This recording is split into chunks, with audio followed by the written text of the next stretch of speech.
નમસ્કાર, હું આદર્શ છું. વેલકમ ટુ આદર્શ education society. Standard 10th, Subject Science, Chapter 3rd, Metals and Non-Metals. Dear students, we have completed physical properties of metals as well as non-metals. Today we will see the chemical properties of metals. So first of all, we will see that collect the samples of aluminum, copper, iron, lead, magnesium, zinc and sodium. So like this, these are all metals. Collect these samples. And next what you have to do, what happens when metals are burnt in the air. So these metals you have to burn. So then what you are going to observe.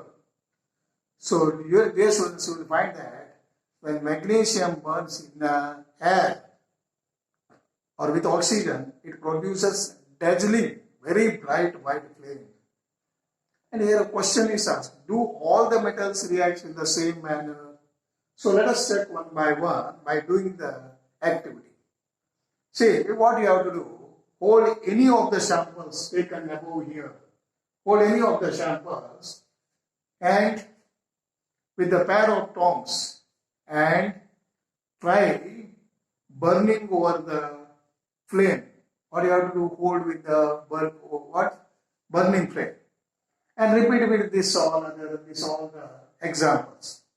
After burning you have to collect the product, what the product is formed, that you have to collect it. Let the products or the metal surface cool down. Okay. Now the question asked here, which metals burn easily? So you know that metals reacts with oxygen.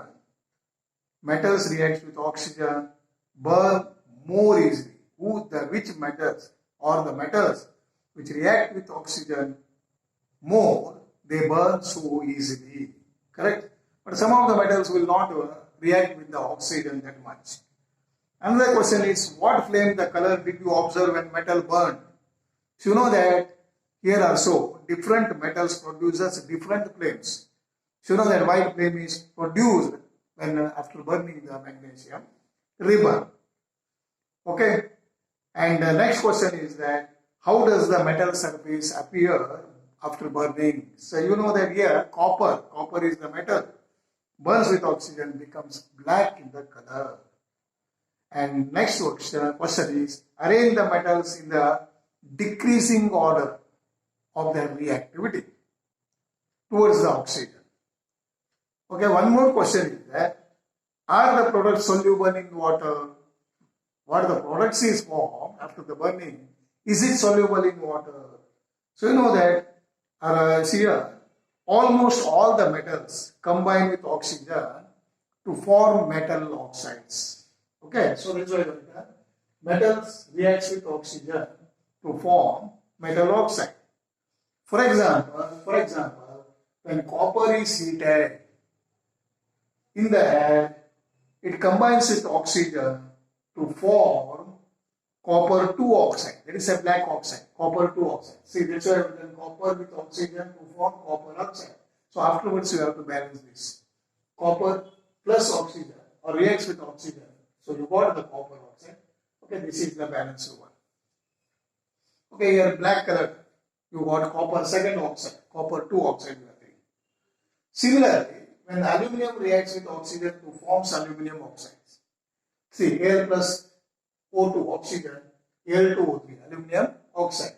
Okay, then afterwards you have to balance it. Okay, students. Now you recall the activities of the chapter 2nd. You know that copper oxide reacts with hydrochloric acid to forms, what will be forming? To forms copper chloride and as well as water. So here metallic oxides are basic in the nature. Okay. So metallic oxides are what in nature? They are in the basic in nature. Means they turn red litmus to blue. But some of the metal oxides such as aluminum oxide, see some of the metal oxides like aluminum oxide, so this one and aluminum oxide or zinc oxide. These are all metal oxides only. show both acidic as well as basic in the behavior. That shows both the character, acidic as well as basic character. So such metallic oxides are called as amphoteric oxides. So what you are saying? Amphoteric oxide. See, metal oxides react with both acids as well as bases to form salt and water. They are called as amphoteric oxides. See, for example, see, aluminum oxide reacts with hydrochloric acid, shows basic in the nature, and this aluminum oxide reacts with bases and shows acidic in nature. So these are the examples of amphoteric oxides. So forms aluminum chloride and water, here sodium aluminate and water. So remember here this one is aluminum chloride and next one is sodium aluminate. This is sodium. See, this one you have to remember, dear students. See, aluminum chloride and this one is the sodium aluminate. Okay, students. So now, what will happen? Most metal oxides are insoluble in the water. See, most of the metal oxides are insoluble in water, but some of them dissolve in the water to form alkalis. See, dear students, sometimes they are asking the question, what are alkalis? You can say that there's metal oxides which dissolve in water are called as alkalis. Okay. See, sodium oxide and potassium oxide. See, sodium oxide, here I have written sodium oxide and potassium oxide dissolve in the water to produce alkalis. See, sodium oxide reacts with water, forms alkali, sodium hydroxide, and here potassium oxide reacts with water, you will get potassium hydroxides. Okay, got the idea, students? Now you have to remember what do you mean by alkalis. Okay, now you see, we have observed that all the metals do not react with oxygen at the same rate. See, all the metals do not react with the oxygen at the same rate, not.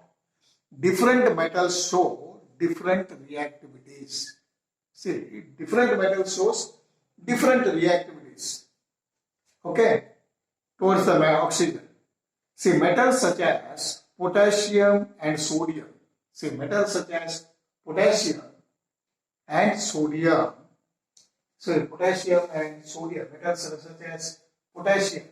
Potassium is K and sodium. So, these two metals such as sodium and potassium react so vigorously, so badly, so violently that they catch fire if kept in the open. So, if it is in contact with the air, they get fire. Hence, to protect them and to prevent accidental fires, they are kept immersed in the kerosene oil. So, dear students, here one more question will be there, asking many times, why sodium and potassium is kept in the kerosene oil? Because they catch fire when they kept it open or when they are in contact with the air. Hence, to protect them and prevent the accidental fires, they kept immersed in the kerosene oil. Okay, got the idea now? Okay, now you see that at ordinary temperature, the surface of the metals such as magnesium, aluminum, zinc, lead, etc. are covered with the thin layer of oxide. See, when you kept open or when you kept in the air, so what will happen? They form oxide. Thin layer of oxide will be forming. Okay. So, this protective oxide layer prevents the metal for further oxidation. So, this layer of oxide helps the metals preventing the further oxidation. Okay. Iron does not burn on heating. Say, iron does not burn on heating, but iron filings, iron powders or pieces, small pieces burn vigorously. Burn vigorously means what? Burn violently or very badly when sprinkled in the flame of burner. Okay. And copper does not burn. Copper will not burn. but the hot metal is coated with the black colored copper second. So this coating will be burning with the black color. Okay, this is one more. And next one, silver and gold is not react with the oxygen. See, silver and gold will not react with the oxygen even at high temperatures. So these are the points, dear students, you have to remember also. Okay, so these are all. So what you learn? What happens when metals are burnt in the air? So with the air. Now one more interesting point will be there here. See, aluminum develops a thin oxide layer when exposed to the air. So this is cell. When you are aluminum kept in the air, so thin layer of oxide, this is self itself will be forming. But artificial is what? See, anodizing with the process that you are saying anodizing. This is the artificial forming a thick oxide layer of aluminum. See, what is anodizing? Anodizing is the process forming a thick oxide layer of aluminum. So this is called as anodizing, but this one is artificial. Okay, this aluminum oxide, see, yes, this is so important. What do you mean by anodizing? And what is the process of anodizing? So this all we will learn now. Okay, this the resistance. See, this aluminum oxide coat makes it resistant to further corrosion. So that gives resistance to the corrosion. The resistance can be improved further by making the oxide by the thick layer. See, the resistance can be improved further by making the oxide layer thicker. Okay, now we will see that the process of anodizing. See, during the anodizing, a clean aluminum particles made the anode. See, try to understand. See, sometimes asking the question, very important also this is. See, what is the process of anodizing? See here, during the anodizing, what will be that? A clean aluminum particle is made the anode. Clean article made the anode. You know that anode, cathode are electrolysis. Okay, so this you are knowing. Electrolysis are consist of two electrodes, and that will be one anode and that will be another cathode. You know that on the anode oxidation takes place, on the cathode reduction takes place. This knowledge you are having also. So what will happen? You see that the oxygen gas evolved at the anode. The oxygen gas evolved at the anode reacts with the aluminum to make a thicker protective oxide layer. See, dear students, see, during the anodizing, a clean aluminum article is made the anode, and is electrolyzed with dilute sulfuric acid. Okay, the oxygen gas evolved at the anode. The oxygen gas evolved at the anode reacts with the aluminum to make a thicker protective oxide layer. So this oxide layer can be dyed. This oxide layer can be dyed, can be colored easily to give the aluminum articles, and attractive finish can be given also. Okay, students. So this is so important. What is anodizing and what is the process involved in the anodizing? So you know that these are the activities we have done. So you must have observed that sodium is the most reactive one. Sodium is the most reactive of the samples what you have taken, metals taken there. The reaction of the magnesium is less vigorous. See, compared to the sodium, magnesium is less vigorous. Okay. So, it is not as reactive as sodium, but burning in the oxygen does not help us. See, try to understand, dear students.